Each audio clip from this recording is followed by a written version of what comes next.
Wow! Kagamitan nila Beyonce, bigatin. Sponsor darating sa ribbon cutting. Kalingap Rab, may approval na para dito.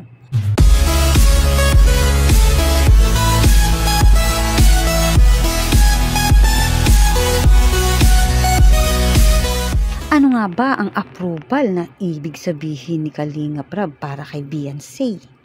Tara, alamin natin. Kamusta po mga kalingap? Muling nagbabalik ang inyong lingkod, mini vlog, naghahatid ng update tungkol sa mga kalingap. Kung bago ka pa lang sa aking channel, mag-subscribe na at huwag kalimutang mag-like para lagi kayong updated sa aking mga videos. At patuloy po natin na suportahan ang founder po ng Kalingap na si Kuya Val Santos at Kalingap Rab dahil alam naman natin na madaming natutulungan sila na mga kababayan natin. Araw-araw po natin na suportahan at panoorin ang kanilang mga videos. Nalalapit na nga po ang ribbon cutting sa pabahay kay Beyonce. Nakahakot na din ng ibang kagamitan ang mga magulang nito sa kanilang bago nga pong bahay na talaga namang ang saya-saya ng kanyang pamilya. At yun nga po mga kalingap, di po dyan natatapos ang mga bigating sponsor ay talaga namang sige ang bigay ng mga kagamitan upang may magamit nga po sa bagong bahay nito ni Beyonce.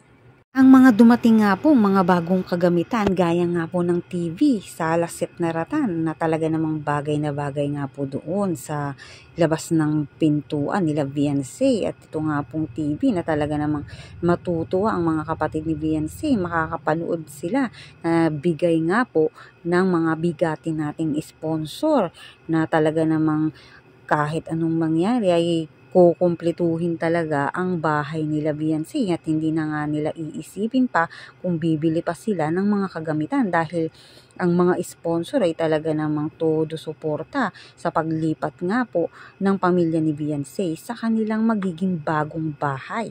Wala na nga talagang dapat isipin ito nga pong pamilya ni Beyonce. Ang kanila na nga lang pong dapat asikasuhin ay ito nga po ay pagkaingatan at pahalagahan nila ang lahat nga po ng mga binibigay sa kanila ng mga sponsor.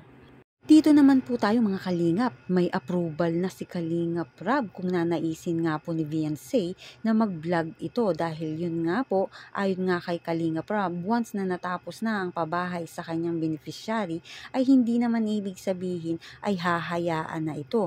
Ibig sabihin ay pinapayagan ng isang beneficiary gaya ni Beyonce at Carla na mag-vlog upang kumita din ito at makatulong din talaga iyon sa kanilang pamilya. Lalo na nga po itong si Beyonce na talaga namang kilalang kilala, sikat. Kaya kung ito nga po ay maisipang mag-vlog ay hindi na ito mahihirapang magpakilala dahil kilala na ng madami na agad itong magkakaroon ng views.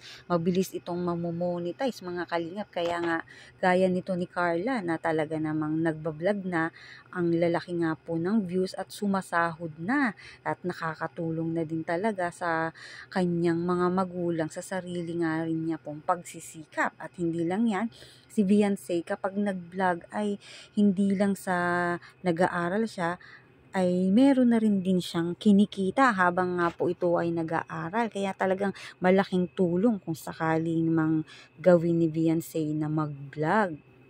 Dito naman po tayo mga kalingap, ribbon cutting ng pabahay kina Beyonce, mga sponsor dadalo at talaga namang inaabangan ang pagre-ribbon cutting nga dito sa pabahay nila Beyonce. Ang kulang na nga lang talaga dito ay ilaw. Yun na lang naman talaga ang inaantay nila. At dahil nga po nakalipat na ang pamilya nila Beyonce at nag-aayos na nga po ito ng mga kagamitan at syempre may mga bago na naman pong bigay ang mga sponsor na mga kagamitan na talaga namang magagamit ng pamilya ni Beyonce.